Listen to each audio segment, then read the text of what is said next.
Hello, it's me again. Today on Step in Front of the Camera, I'm using my Ultimate TV Channel System presentation system to talk to you today because I like it.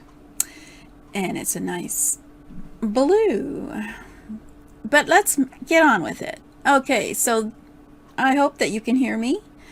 I think this is pretty good sound. I am going to be talking about sound today because sound is the most important thing for any presentation you do, any video you do, and anything you do. If they can't hear you, they're not going to listen to you. So we're going to have a look today at some of the options you can do, and I'll obviously give you my opinion. And so let's get started.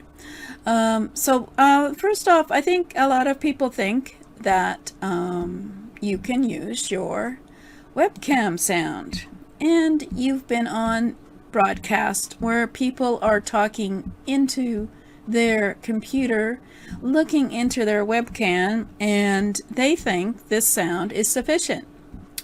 Well, let me tell you a story. I did a presentation on TV show format for entertainment, and I thought it would be entertaining to do a little bit of Shakespeare, and that was my first TV show. And what I didn't know, and now I've got it stuck on my computer, is that the presentation software that I used had changed my microphone, and it went and used my webcam.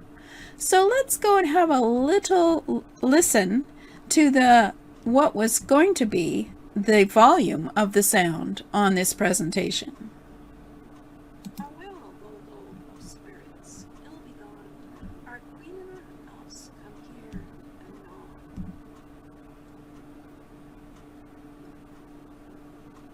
Well, as you can see, this is silly.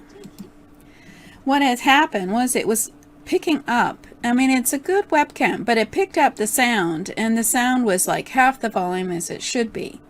So this is what I would have to have done, and I don't recommend, is every time that I used it, I would have to use either Audacity, the free software that changes the volume and the sound of your sound, and it's a great software. We'll talk about it another time, because when we're editing, but you don't want to, you don't want to have to edit, so you don't want to have to use Camtasia or Audacity to improve your sound. You want your sound to be the best it is when you do your video.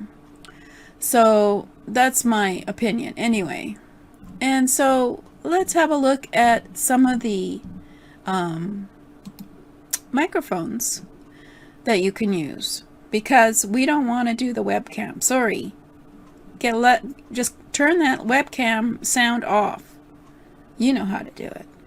We want a microphone, and basically there are some great microphones that are really reasonably priced.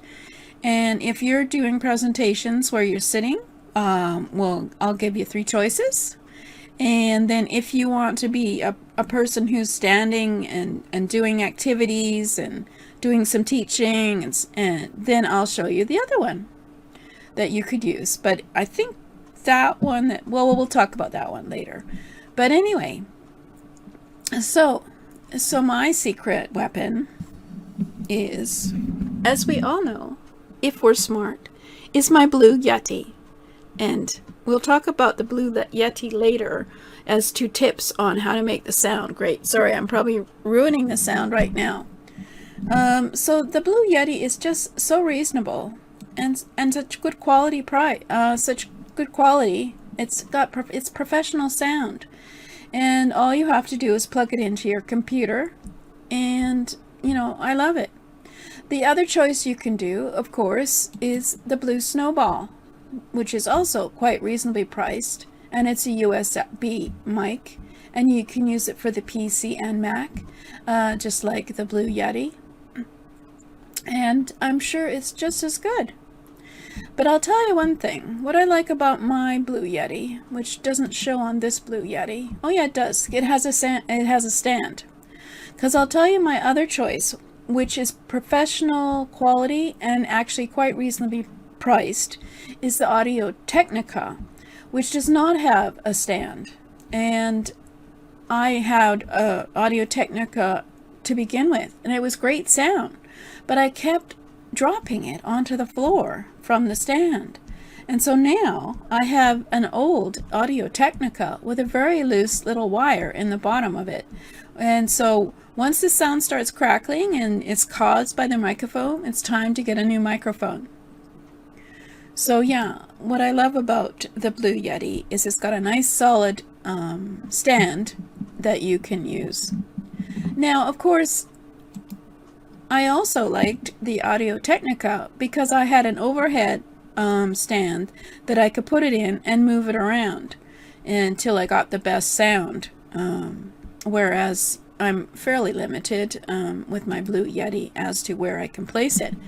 But it picks up sound so well, and we'll talk about that another time, that, you know, I really don't have any problem with it. Okay, so for those of you who want to move around, of course, there's the lavalier mics. You put, just like professional reporter, you put them on your label of your jacket, and you, of course, can use them quite well, and they have good quality sound. I don't know about this one because it's so cheaply priced, but this one would be for interviews as well. It even has the wind muff if there's wind to stop the wind affecting the sound. I bought a set myself, but with the pandemic, I realized that, of course, I won't be interviewing anybody, so I haven't really used it. And I can get it out of the kit, but it's not really much point. Because you want to have something that, a studio that's all set up. You know, it's all set up, it's ready to go. All you have to do is turn on your lights. You know, make sure your microphone's on, which I haven't done sometimes. And who knows, maybe this one I don't have the microphone on. But, and also, you know, check that it's the proper microphone, and just get recording.